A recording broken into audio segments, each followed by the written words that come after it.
students, मैं आपका teacher इनाम and I'm back again with another video lecture and this time it's on TPS, the Transaction Processing System. So बिना कोई वक्त ज़ाया किए आइए स्टार्ट करते हैं।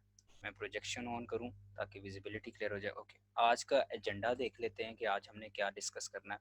आज हम TPS के ऊपर बात करेंगे डिफरेंट पर्सपेक्टिव्स के साथ, काफ़ी डिटेल के अंदर। सबसे पहले हम देखेंगे कि टीपीएस के कुछ इंपॉर्टेंट इंग्रेडिएंट्स क्या होते हैं, यानी ट्रांजैक्शन का मतलब क्या होता है, ट्रांजैक्शन प्रोसेसिंग का मतलब क्या होता है, एक ट्रांजैक्शन के टीपीएस के अंदर फीचर्स क्या क्या होते हैं।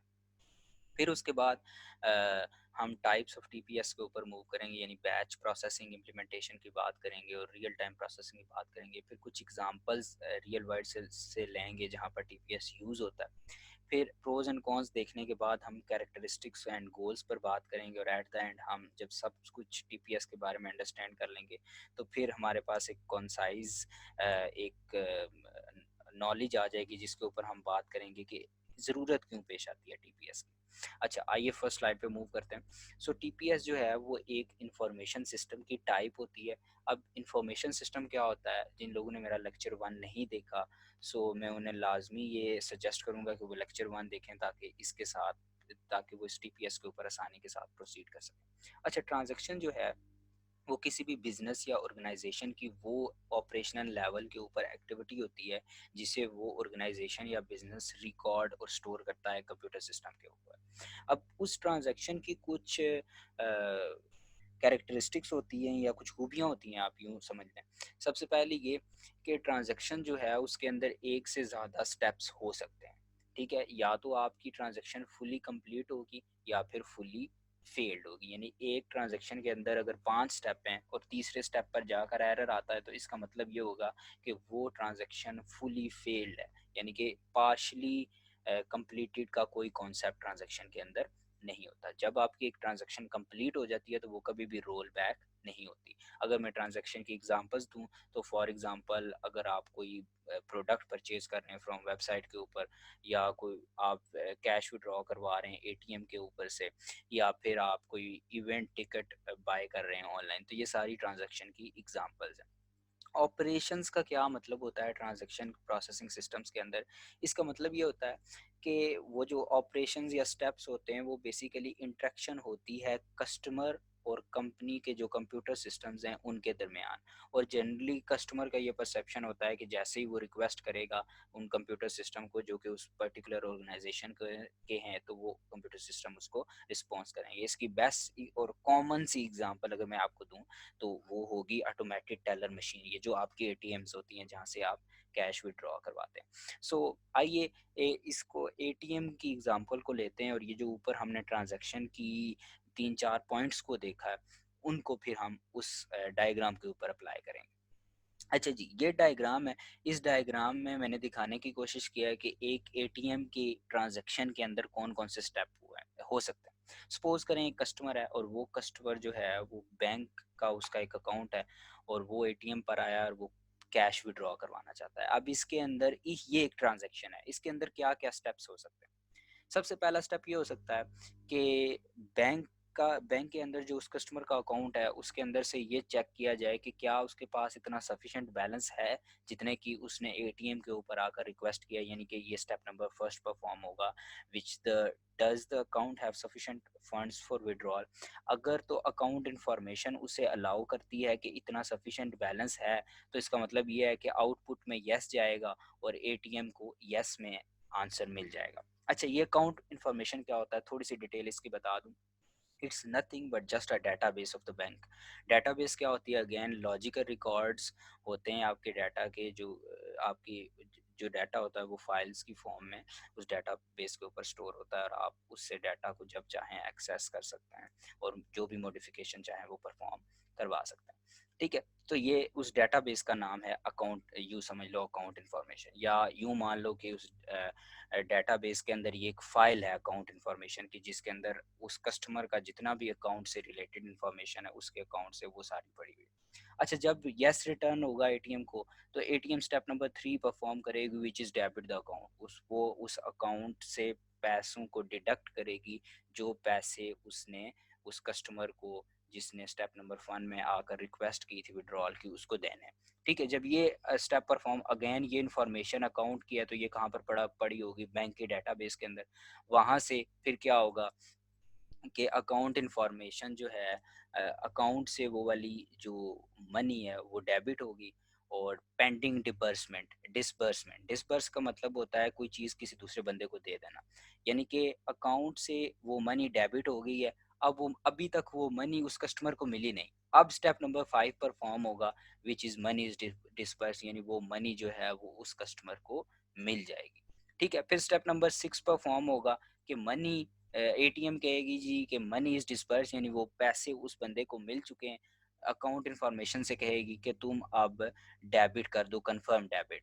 ठीक है, तो इससे होगा क्या कि account information step number 7 perform करेगा, और आपका डेबिट कंफर्म हो जाएगा, यानी कि वो डिडक्शन हो जाएगी आपके अकाउंट से। और फिर स्टेप नंबर 8 जो आपको एट द एंड एटीएम एक रिसिप्ट देता है, जिसके ऊपर आपकी ट्रांजैक्शन की सारी इन्फॉर्मेशन लिखी होती है कि कितने आपने पैसे विड्रॉ करवाए, बाकी कितने पैसे आपके अकाउंट के अंदर रह गए। ये सारी चीज़ें उस एटीएम के अंदर, उस सॉरी रिसिप्ट के अंदर लिखे होते हैं। अब इनको मैं, वो जो ऊपर हमने पहली स्लाइड के ऊपर कुछ पॉइंट्स पढ़े थे ट्रांजैक्शन से, उनसे एक्सप्लेन करने की कोशिश करता हूँ। पहला पॉइंट हमने कहा था कि जब ट्रांजैक्शन या तो फुली कंप्लीट होगी या वो फुली फेल्ड होगी। ठीक है, और एक ट्रांजैक्शन के अंदर एक से ज़्यादा स्टेप हो सकते हैं। अब ये एक ट्रांजैक्शन थी, इसके अंदर 60 स्टेप थे। अब इन सातों में से लेट्स से आप स्टेप नंबर 4 पर पहुंचते हैं और एरर अकर कर जाता है, तो क्या होना चाहिए आपके ख्याल में? डेफिनेटली इस ट्रांजैक्शन को अबॉर्ट होना चाहिए, इसको पार्शली कंप्लीट नहीं होना चाहिए। अगर ये पार्शली कंप्लीट होगी तो डेफिनेटली फिर अकाउंट इन्फॉर्मेशन के अंदर काफ़ी सारे इश्यूज आ जाएंगे regarding the integrity of the data. So उस चीज़ को मद्देनज़र रखते हुए ये प्रॉपर्टी सेट की गई है कि या तो ट्रांजैक्शन फुली कंप्लीट होगी या वो फुली फेल्ड होगी, इन बिटवीन कोई भी सिचुएशन नहीं हो सकती। फिर हमने एक और पॉइंट देखा था जिसमें हमने कहा था कि आपकी जो ट्रांजैक्शन है वो अगर एक दफ़ा कंप्लीट हो जाए तो वो रोल्ड बैक नहीं होगी। अब फॉर एग्जांपल अगर स्टेप नंबर 8 परफॉर्म हो गया है सक्सेसफुली, तो इसका मतलब ये है कि बाकी सारे जो पीछे वाले स्टेप थे वो भी सक्सेसफुली परफॉर्म हो चुके हैं। तो आप क्या दोबारा स्टेप नंबर 1 पर जा सकते हैं? क्या ऐसा रियल लाइफ में पॉसिबल है? तो यही वो फर्स्ट स्लाइड के अंदर मैं इस पे थ्योरेटिकली बात कर रहा था। तो ये एक ट्रांजैक्शन की एग्जांपल हो गई। अब आइए हम आगे मूव करते हैं और देखते हैं कि अगली स्लाइड में टीपीएस को। अच्छा, टीपीएस जो है, जैसा कि मैंने पहली स्लाइड में आपको बताया, ये एक इंफॉर्मेशन सिस्टम होता है जो कि कर क्या रहा होता है, हमारी जो बिजनेस ट्रांजैक्शंस होती हैं, हमारी जो रूटीन बिजनेस या ऑर्गेनाइजेशन की एक्टिविटीज़ होती हैं, उनको अपने पास कोलेक्ट करता है, उनको स्टोर करता है, ज़रूरत पड़ने पर उनको रिट्रीव यानी एक्सेस करता है, मॉडिफाई करता है। ये सारे ऑपरेशंस टीपीएस के होते हैं।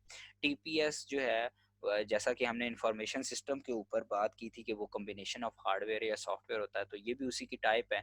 तो इसको भी आप कह सकते हैं कि ये combination of hardware and software होता है, या सिंपल सॉफ्टवेयर होता है, जो कि कर क्या रहा होता है, जितनी भी ट्रांजैक्शन एप्लीकेशंस होती हैं, यानी ऐसी एप्लीकेशंस जो कि ट्रांजैक्शंस अलाउ करती हैं, उनके टास्क्स को परफॉर्म करवाने में मदद करता है, ताकि बिजनेस को इफेक्टिवली रन किया जा सके। जितने भी कंपनी की बिजनेस ट्रांजैक्शंस होती हैं, उनको प्रोसेस करने में टीपीएस आपकी मदद करता है। इन अदर सेंस इसका मतलब ये है कि एक ऑर्गेनाइजेशन के अंदर जितने भी ऑपरेशंस हैं या जितने भी स्टेप्स हैं ऑपरेशनल लेवल के ऊपर, वो टीपीएस परफॉर्म करवाता है। ठीक है, टीपीएस ना सिर्फ आपकी ट्रांजैक्शन को मैनेज कर रहा होता है, बल्कि उस ट्रांजैक्शन से आने वाले जितने इफ़ेक्ट्स हैं आपकी ऑर्गेनाइजेशन के डेटाबेस के ऊपर, उनको भी मैनेज कर रहा होता है। ठीक है, तो ये टीपीएस का काम होता है।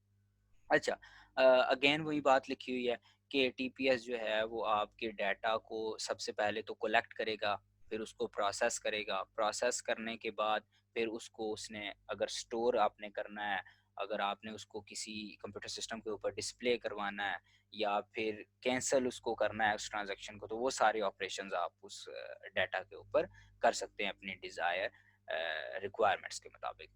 ठीक है, अब एक और फीचर ये है टीपीएस का कि लाजमी नहीं है कि टीपीएस एक टाइम में एक ही ट्रांजैक्शन डील करेगा। टीपीएस एक टाइम के अंदर एक से ज़्यादा ट्रांजैक्शन को डील कर सकता है, जो कि मैंने बात इधर मेंशन की हुई है कि TPS can deal many transaction simultaneously. ठीक है?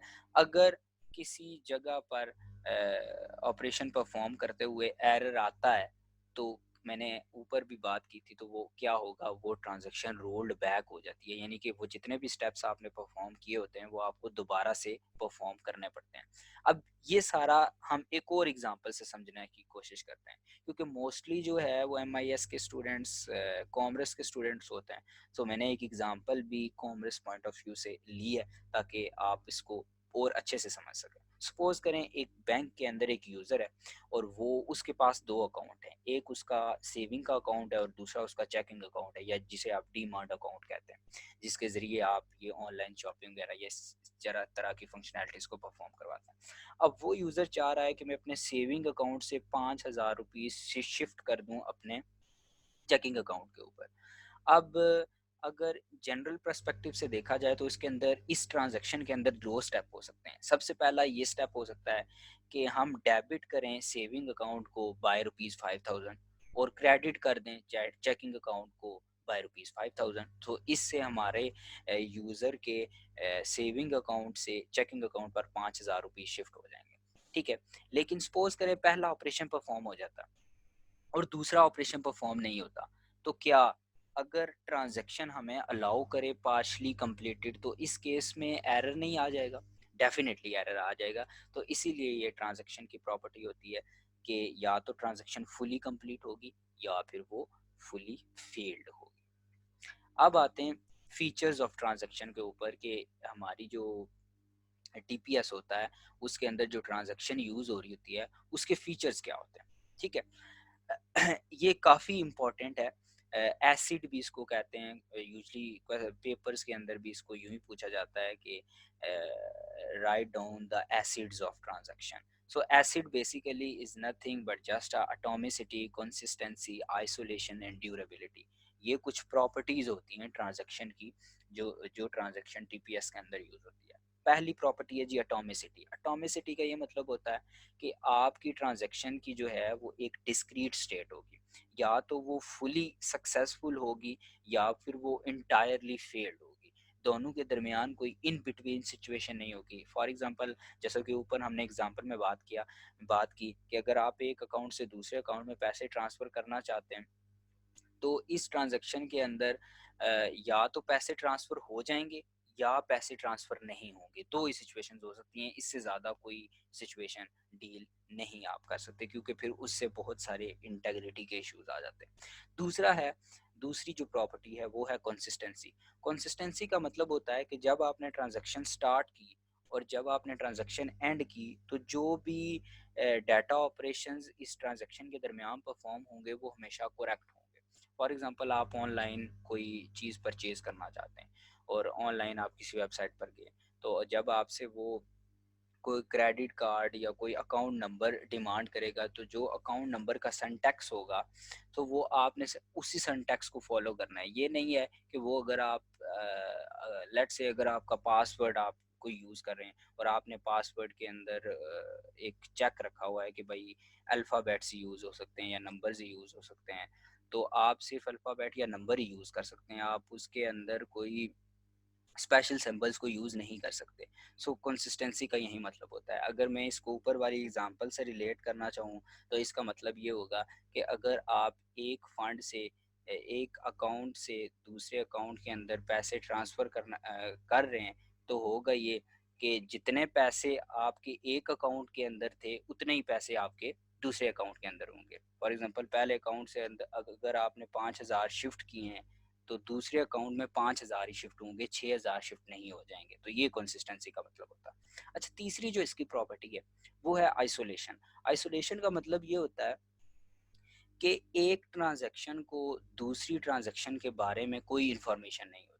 ठीक है? जैसे ही कोई एक ट्रांज़ैक्शन स्टार्ट हुई और वहीं ट्रांज़ैक्शन एंड हुई, इसके दरमियान में क्या प्रोसेस हो रहा है, ये दूसरी ट्रांज़ैक्शन को पता नहीं होता। लेकिन ये बात ज़रूर है कि वो जो ट्रांज़ैक्शंस होती हैं, वो शायद कंकरेंटली रन कर रही हों। कंकरेंटली रन का मतलब होता है वो इकट्ठे चल रही होंगी, लेकिन उन दोनों को एक दूसरे का पता नहीं होगा। अगर इसको मैं अगेन ऊपर वाली एग्ज़ाम्पल से रिलेट करूँ, तो इसका मतलब ये होगा कि पहली वाली ट्रांज़ैक्शन को पता होगा कि पहले अकाउंट के अंदर कितने पैसे हैं, लेकिन उस पहली वाली ट्रांज़ैक्शन को ये नहीं पता होगा कि दूसरे अकाउंट के अंदर कितने पैसे हैं। यानी कि एक ट्रांज़ैक्शन का दूसरी ट्रांज़ैक्शन के साथ कोई लिंक नहीं होता, उसकी कोई इन्फॉर्मेशन शेयर नहीं होती। अच्छा, चौथी प्रॉपर्टी है विच इज़ ड्यूरेबिलिटी। ड्यूरेबिलिटी का मतलब ये होता है कि जब आपकी ट्रांज़ैक्शन सक्सेसफुल हो जाती है, तो जो डेटाबेस होता है जहाँ पर आपने वो अपडेटेड इन्फॉर्मेशन चेंज करनी होती है, वो मस्ट चेंज होती है और वो अनडन नहीं होती, अनडू नहीं होती। फॉर एग्ज़ाम्पल एक दफ़ा आपने एक अकाउंट से दूसरे अकाउंट में पैसे शिफ्ट कर दिए, तो वो जो चेंज हो गया है, वो चेंज लाज़मी अकर करेगा। ठीक है? आपके पहले अकाउंट से पैसे डिडक्ट हो जाएँगे और वो दूसरे अकाउंट में ऐड हो जाएँगे। अगर उसी दौरान वो दूसरे सिस्टम में ऐड हो गए और सपोज़ करें आपका कंप्यूटर सिस्टम क्रैश कर गया, तो जब आप दोबारा अपना कंप्यूटर सिस्टम ऑन करेंगे, तो ये प्रॉपर्टी ये मेक श्योर करती है कि वो जो अपडेटेड डाटा है वो आपको शो हो, ना कि अपडेटेड से पहले वाला डाटा, ताकि इंटीग्रिटी को मेंटेन किया जा सके। अच्छा, आगे अगर हम थोड़ा-सा मूव करें, तो अब आ जाती हैं एग्जांपल्स ऑफ टीपीएस की। यानी कि टीपीएस रियल लाइफ के अंदर किन-किन जगहों पर यूज़ होता है।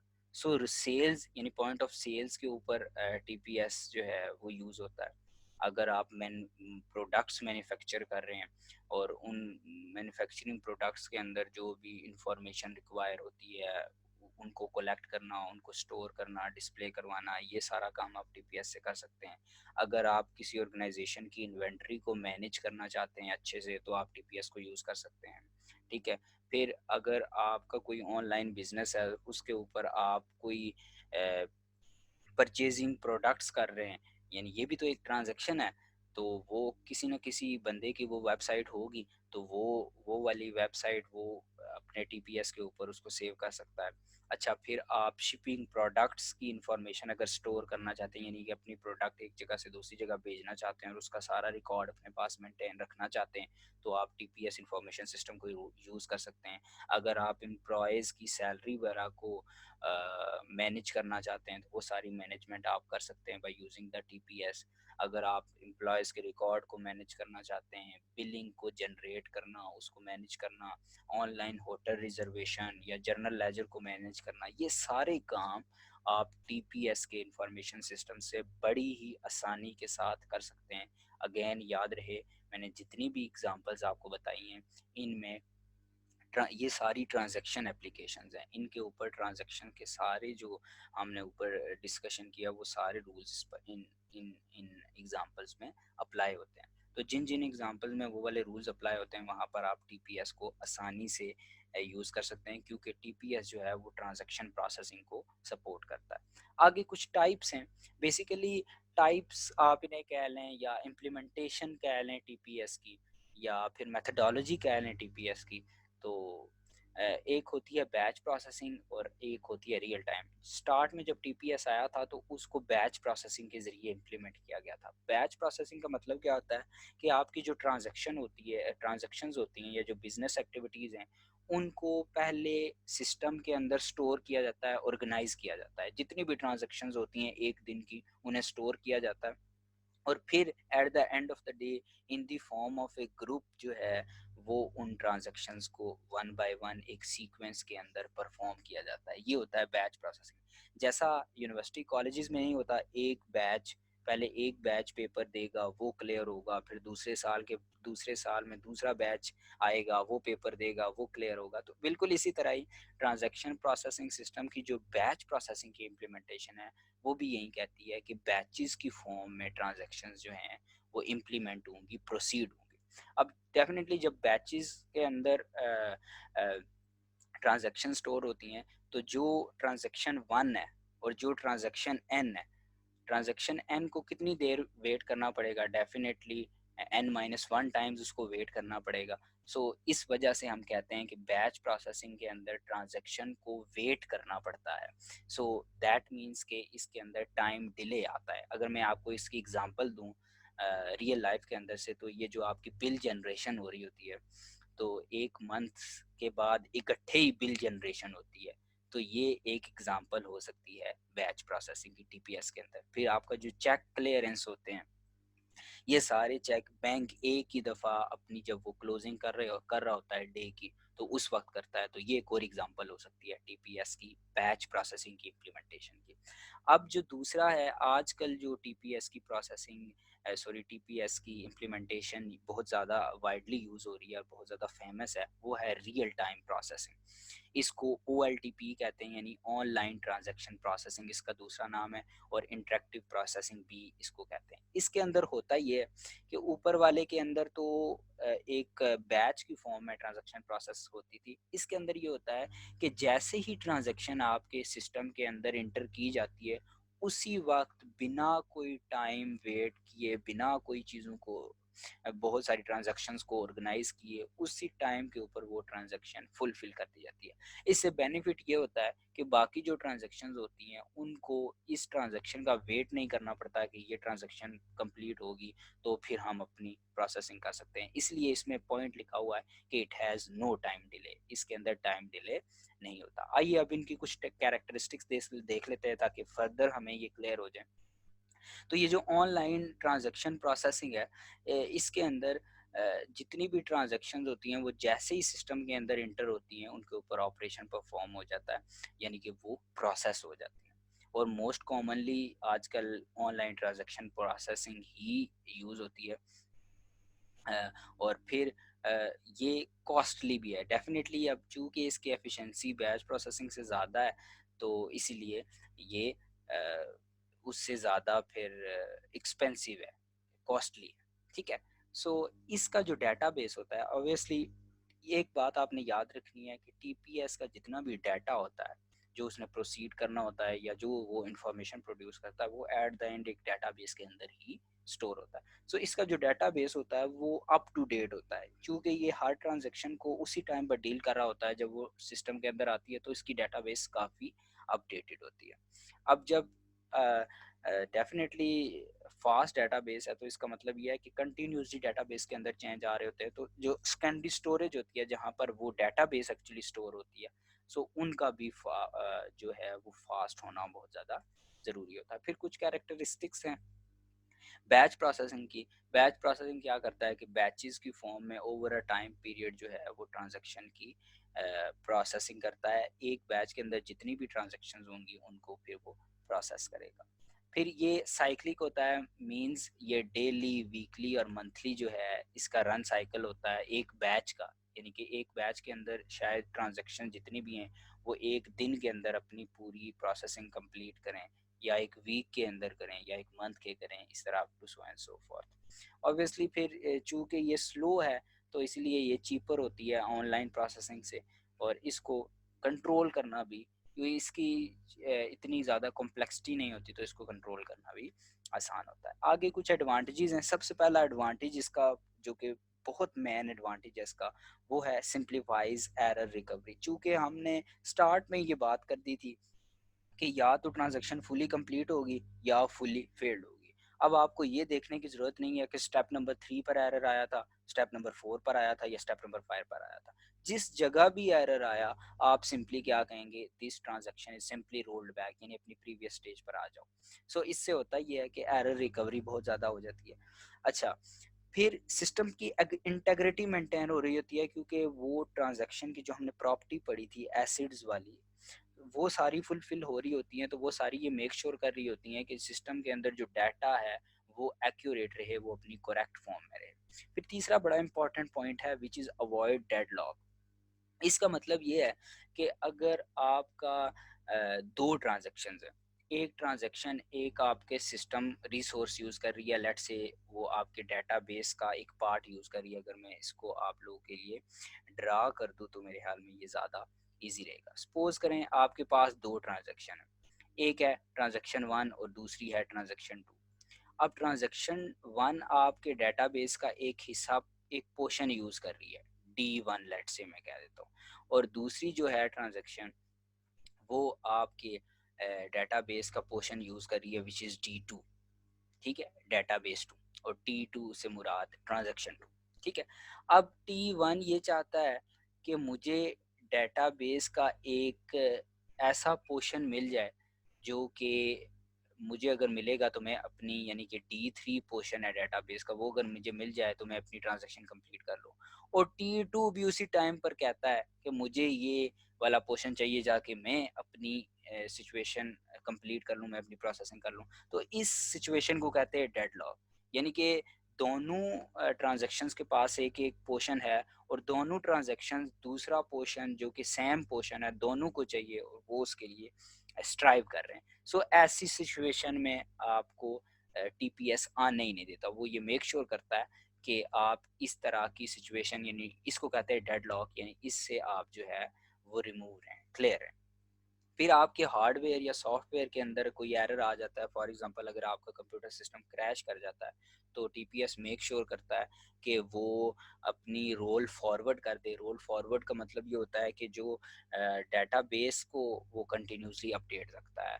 अगर डेटाबेस आपकी अपडेट हो गई थी लास्ट टाइम और अपडेट होने के बाद आपका एरर आया था, तो डेफिनेटली जब आप वापस आएंगे अपने सिस्टम को दोबारा ठीक करके, तो डेफिनेटली आप चाहेंगे कि अपडेटेड डेटाबेस हो, तो टीपीएस ये मेक श्योर करता है।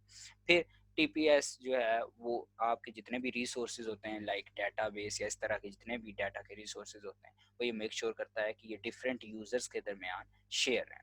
अब जब ये सारे काम टीपीएस करता है तो डेफिनेटली आपकी ऑर्गेनाइजेशन की परफॉर्मेंस क्या होती है, इंक्रीज कर जाती है। इसके डिसएडवांटेजेस ये हो सकते हैं कि डेफिनेटली स्टार्ट के ऊपर इंफॉर्मेशन सिस्टम को इम्प्लीमेंट करना, चूँकि टीपीएस एक इंफॉर्मेशन सिस्टम है तो डेफिनेटली उसके सेटअप कॉस्ट आएगी, उसके हार्डवेयर के ऊपर, उसके सॉफ्टवेयर के ऊपर। फिर टीपीएस को मेंटेन करने के लिए आपको स्पेशलाइज्ड पर्सनल चाहिए होंगे, उनको भी आपको पे करना पड़ेगा। फिर टीपीएस को यूज़ करने के लिए भी आपको ट्रेनिंग वगैरह या इस तरह के सेशन करने पड़ेंगे, तो उसकी भी आपके ऊपर कॉस्ट आएगी।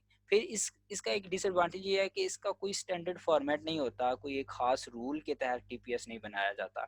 जिस तरह की ऑर्गेनाइज़ेशन होती है, उसकी जिस तरह की एक्टिविटीज़ होती हैं, उनको देखकर फिर इस टीपीएस का स्ट्रक्चर जनरेट किया जाता है। तो ये इसके प्रोज़ एंड कॉन्स थे।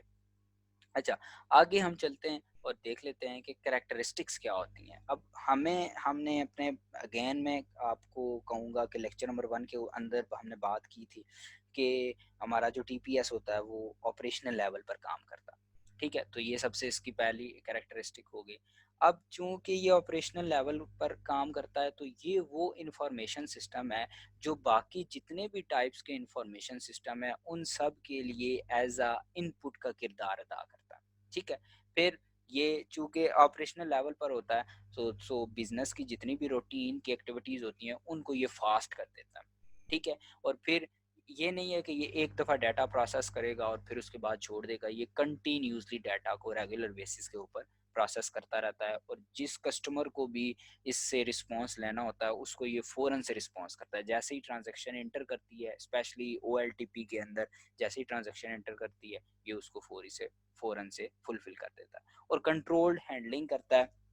यानी कि ये ऐसे मैकेनिज़्म्स यूज़ कर रहा होता है जिसके ज़रिए ये मेक श्योर किया जाता है कि जब भी एरर अकर करे सिस्टम के अंदर, तो उसके अंदर से जल्दी से रिकवर कर लिया जाए। अच्छा, आगे हैं जी गोल्स क्या होते हैं एक टीपीएस के। जब एक टीपीएस को बनाया जाता है तो सबसे पहला गोल होता है कि एक्यूरेसी को, अपने डाटा को मेक श्योर करना है आपने। जो टीपीएस उस डाटा को प्रोसीड करेगा, जब डाटा उसको मिले और जब वो उसकी आउटपुट जनरेट करे तो वो एक्यूरेट फॉर्म के अंदर हो, करेक्ट फॉर्म के अंदर हो। फिर जो भी वो समरी आप अपने डाटा से प्रोड्यूस करवाना चाहते हैं, कोई रिपोर्ट्स की फॉर्म में या कोई डिटेल्ड रिपोर्ट्स की फॉर्म में, तो वो भी टीपीएस आपको प्रोड्यूस करके देता है। फिर ये लेबर एफिशिएंसी को बढ़ाता है क्योंकि मोस्ट ऑफ द काम जो है वो फिर टीपीएस खुद ही करता है। सो लेबर का काम जो है वो आपका टीपीएस कर रहा होता है। तो इससे होता क्या है कि टीपीएस के अंदर लेबर वाली एफिशिएंसी भी आ जाती है। फिर कंटिन्यूअसली इसको यूज़ करने की वजह से आप अगर इसको मेंटेन करते रहेंगे तो बाय द टाइम आप अपनी सर्विसेज को इम्प्रूव कर सकते हैं। ये आपके पास ऑप्शन होता है। तो ये गोल होते हैं टीपीएस के। आगे लास्ट जो हमारा आज का पॉइंट होगा वो ये कि नीड ऑफ टीपीएस क्या है, एक ऑर्गेनाइजेशन क्यों यूज़ करे टीपीएस को। सो बिजनेस को फ्लरिश करने के लिए, उसको एफिशिएंट बनाने के लिए, उसकी सर्विस को इम्प्रूव करने के लिए काफ़ी टीपीएस हेल्प कर सकता है हमारी, जैसा कि ऊपर हमने गोल्स में मेंशन किया। हमारे ये क्या करता है कि डाटा को एक डेटाबेस के अंदर ले आता है, यानी एक सेंट्रल जगह पर ले ले आता है। फिर वो जो हम टीपीएस के सिस्टम होते हैं, जो कंप्यूटर सिस्टम होते हैं, वो फाउंडेशन होते हैं with management oriented information system. जितने भी बाकी इंफॉर्मेशन सिस्टम होंगे उनके लिए as a foundation, as a input का काम करेगा। तो ये एक बहुत बड़ी वजह होती है, जो वजह हो सकती है जिसकी वजह से आप टीपीएस को यूज़ करेंगे। और फिर एक ये भी बड़ा इंपॉर्टेंट पॉइंट जो मैंने लास्ट में मेंशन किया हुआ है कि टीपीएस के सिस्टम की ज़रूरत इसलिए भी पड़ती है ताकि अगर कोई कंपनीज़ जो हैं वो सिंगल डेटाबेस को यूज़ कर रही हैं और वो अपने कस्टमर की इंटरेक्शन को बढ़ाना चाहती हैं, कस्टमर्स को ज़्यादा करना चाहती हैं, तो टीपीएस उनको ये फैसिलिटी प्रोवाइड करता है। उम्मीद है आज का लेक्चर आपको समझ आया होगा। If you have any Curie still left, you can ask them freely in the comment section below, and do like a video and subscribe a channel for the later videos.